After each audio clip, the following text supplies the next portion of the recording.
ईरानी जमीन में छुपी सुरंगों का जाल क्या है? ऐसी महारत के अमेरिका भी हैरान रह गया। नाज़रीन, 4 दिसंबर 2011 का अहम दिन था। ईरान के इलाके हमशार में एक ड्रोन मार गिराया गया जो कि RQ-170 सेंटिनल था। यह उस वक्त अमेरिका का जदीद तरीन ड्रोन माना जाता था। ईरान ने फौरन इस ड्रोन की वीडियो जारी कर दी और अमेरिका को मानना पड़ा कि यह ड्रोन उसी का है।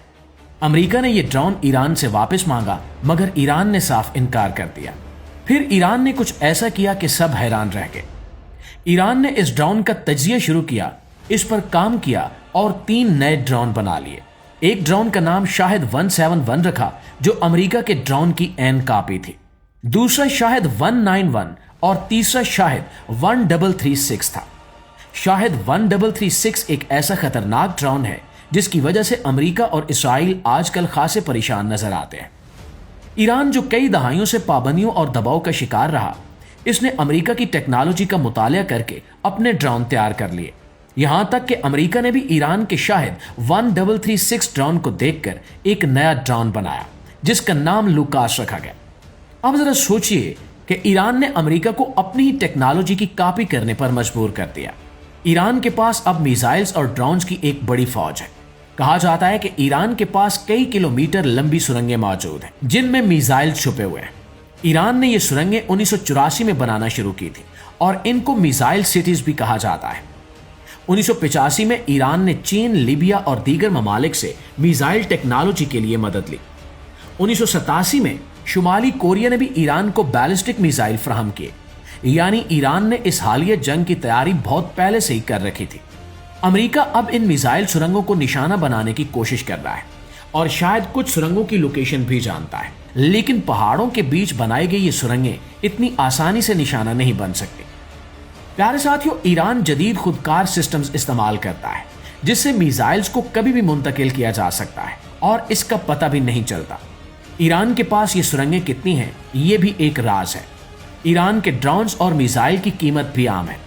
ईरान ये ड्रोन्स और मिसाइल बहुत कम कीमत में तैयार करता है, जबकि अमेरिका के हाई टेक मिसाइल्स बनाने में लाखों डॉलर्स खर्च होते हैं।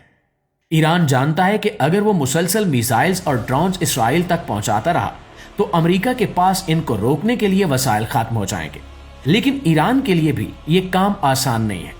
इसराइल तक ड्रोन्स और मिसाइल्स भेजने में कई मुश्किलात हैं। अमेरिका की फिजाइया पहले से खबरदार कर सकती है, फिर इराक में मौजूद अमेरिकी फौज भी इन्हें गिरवा सकती है। अगर ये सरहद पार कर भी गए तो इसराइल शाम और उर्दन तक पहुंचने से पहले इनको रोक सकता है। यानी ईरान के लिए इसराइल तक मिसाइल भेजना आसान नहीं है। फिर भी ईरान मुसलसल मिसाइल्स तैयार कर रहा है और इनको पहाड़ों के अंदर लंबी सुरंगों में छुपा रहा है। ईरान के पास बिलाशुबा बेशुमार ऐसी सुरंगें हैं जो इसे इलाके में एक मजबूत ताकत बनाती हैं। ये कहानी हमें यह दिखाती है कि ईरान ने किस तरह अमेरिका की जदीद टेक्नोलॉजी से फायदा उठाया और अपनी फौजी ताकत को मजबूत किया। आज ईरान के पास जदीद ड्रोन्स, मिसाइल्स और खुदकार निजाम है जो अमेरिका और इसके इत्तेहादियों के लिए एक चैलेंज है। ईरान की यह तैयारी और इसका अंदाज जंग की दुनिया में एक दिलचस्प और पेचीदा सूरत हाल पैदा कर रहा है जिसका असर पूरे खित्ते पर महसूस किया जा रहा है। सुनने में आया है कि हालिया जंग के दौरान ईरान ने इसराइल और अमेरिका का अच्छा खासा नुकसान किया है और अब मिस्टर ट्रंप इस जंग से बुखलाहट का शिकार हो चुके हैं।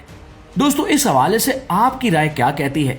कमेंट में हमें जरूर बताइएगा। वीडियो अच्छी लगी है तो हमारी इस कोशिश को एक लाइक और एक शेयर जरूर दीजिएगा। इंशाल्लाह आपकी खिदमत में हाजिर होते हैं एक नई वीडियो के साथ। तब तक अपना ढेर सारा ख्याल रखिए। अल्लाह निगहबान।